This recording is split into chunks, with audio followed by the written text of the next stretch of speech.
আল্লাহ বললেন আফালা ইয়ানজুরুনা ইলাল ইবিলি কাইফা খুলিকাত, উটকে কিভাবে আমি তৈরি করলাম এটা একটু দেখতে পারে না ওরা? আরে উটের দিকে তাকালেই তো ওরা উটের মালিক আমি আল্লাহরে খুঁজে পাবে। উটের কথা আল্লাহ কেন বললেন? উট হচ্ছে এমন আজীব একটা প্রাণী যেটা প্রাণী বিজ্ঞানীদেরকে হয়রান করে দিয়েছে।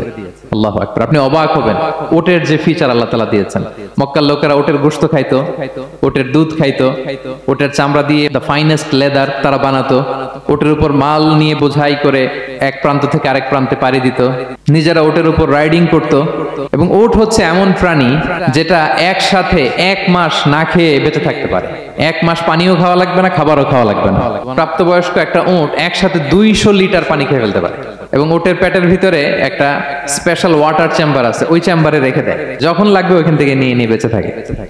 1 মাস না খেয়ে বেঁচে থাকে কি করে? উটের পিঠে দেখবেন একটা কুজ আছে, এই পুরো কুজটা হচ্ছে চর্বির আধার। উটের যখন খাবার থাকে না মরুভূমিতে, মাসের পর মাস যখন চলে, ওই চর্বি থেকে এনার্জি নিয়ে সে মরুভূমিতে চলে, সে না খেয়েও বাঁচতে পারে।